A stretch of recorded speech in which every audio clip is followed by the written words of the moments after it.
معزز سامعین و ناظرین، برادران اسلام، خواتین و حضرات، بھیگی پلکوں سے سنے جانے والے دو خط جو روزنامہ جنگ 20 اگست 2002 کے اندر شائع ہوئے۔ میں اکثر کہتا ہوں کہ ہم اخبارات میں کالم اور مضامین لکھنے والے معاشی اور معاشرتی سے زیادہ سیاسی مسائل پر زور دیتے ہیں، جبکہ ایک خاص طبقے کو چھوڑ کر باقی عام لوگ ان بحثوں میں کوئی خاص دلچسپی نہیں رکھتے۔ ان کے مسائل ان کے درد سر ہیں۔ ایک اندازے کے مطابق اس وقت پاکستان میں 80 لاکھ سے 1 کروڑ تک شادیوں کے قابل بچیاں ہیں، لیکن معاشرتی اور معاشی عوامل کی وجہ سے ان کی شادیوں میں تاخیر ہو رہی ہے۔ ہم نے بطور قوم اس مسئلے کی سنگینی اور اہمیت کا احساس کیا ہے، اور نہ اس کا کوئی حل کسی سطح پر سوچا گیا۔ آج میں آپ سے 2 خط سنانے جا رہا ہوں۔ دونوں خط 4 بہنوں نے سرگودا اور اسلام آباد سے لکھے۔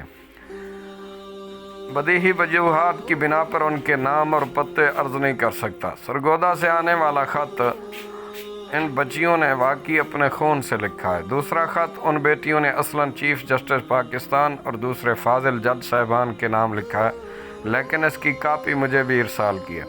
چونکہ شادی پر ون ڈش کھانے کی اجازت کا مسئلہ عدالت عظمیٰ کے سامنے پیش ہے، یہ خط اسی کے پیش نظر لکھا گیا۔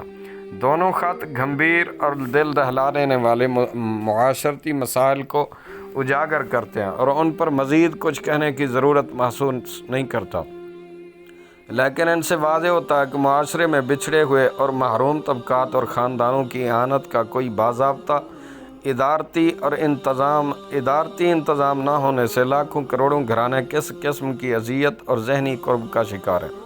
شاید ان خطوط کی اشاعت کسی سطح پر زیر نظر معاشرتی مسائل کے حل کی ضرورت کا احساس بیدار کر سکے اور ہم بے زبان و بے سہارا بچیوں کی دعائیں لے سکیں۔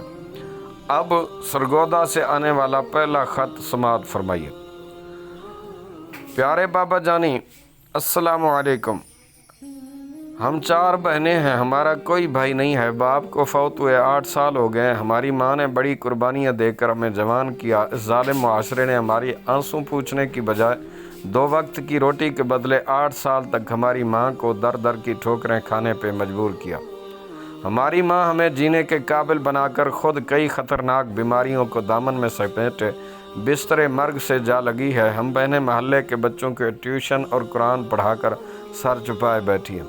کسی مجبوری کے تحت باہر نکلیں تو اس ظالم معاشرے کے شیطان اور درندے باچھیں کھولے اور ہماری آنچل نوچنے کو تیار بیٹھے۔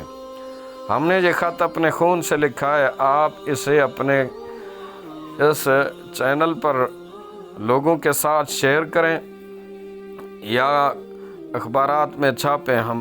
ہے کوئی ہمارا بھائی آج محمد بن قاسم بن کر آئے اور ہمارے ساتھ ہمارے ہاتھ پیلے کر جائے، تاکہ ہم معاشرے میں عزت کی زندگی بسر کر سکیں اور ہماری ماں سکون سے مر سکے۔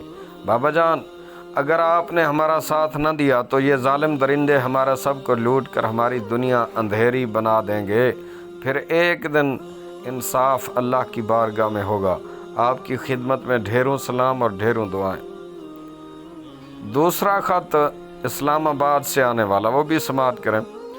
لکھتے ہیں کہ ہم جانتی ہیں کہ آپ کا وقت بہت قیمتی ہے۔ آپ جس طبقے سے تعلق رکھتے ہیں، آپ کو بیٹیوں کی شادی کے مسئلے میں کوئی مشکل نہیں آئی ہوگی، مگر ہمارے اس خط کو ضرور لوگوں تک شیئر کریں۔ اللہ تعالیٰ آپ کا اقبال بلند کرے۔ آپ ہماری بات پر ہمدردانہ غور فرمائیں۔ ہم 4 بہنیں، ماں باپ سفید پوش ہیں، پہلے ہی مقروض ہیں۔ میں نوکری بھی کر رہی ہوں، میں کمپیوٹر پر کام بھی کرتی ہوں، کمپوزنگ وغیرہ، مگر پھر بھی گھر کا خرچہ پورا نہیں ہوتا۔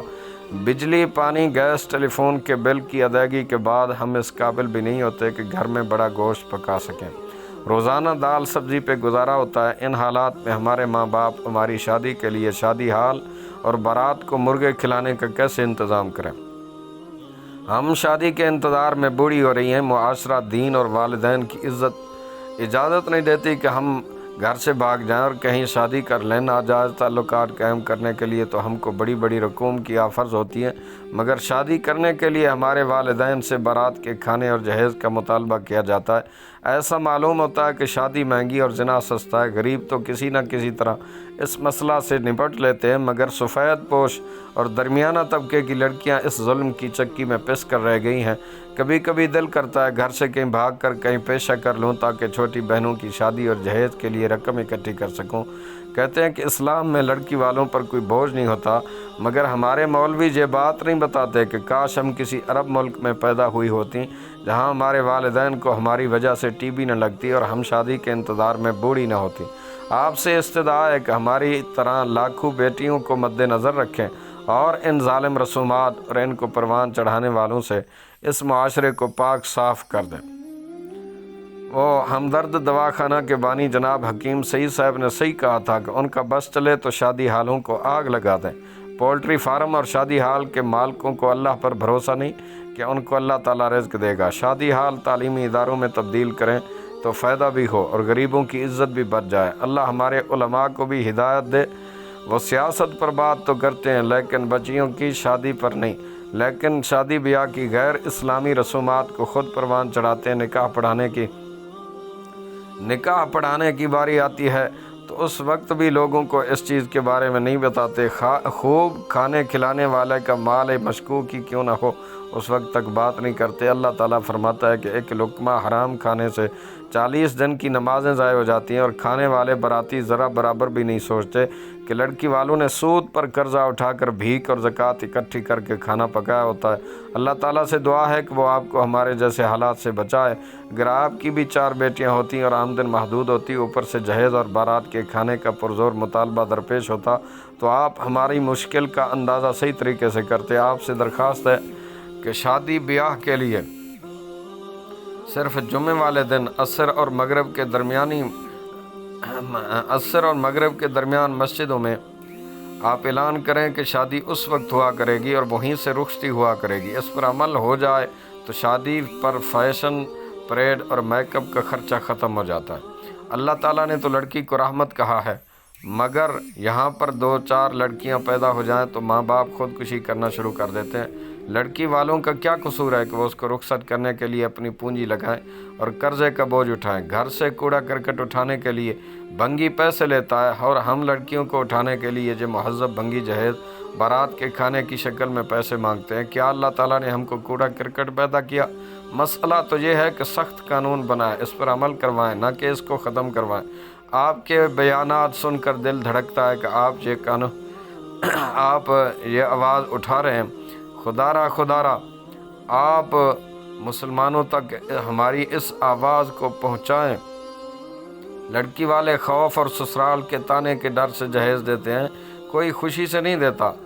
قانون بنا کر توڑنے والے کو اللہ تعالیٰ ضرور سزا دیتا ہے۔ آپ حکومت کے آگے ریکویسٹ کریں کہ کھانا نہ دینے کے حکم پر سختی سے عمل کروائے اور کڑی سے کڑی سخت سزا دے۔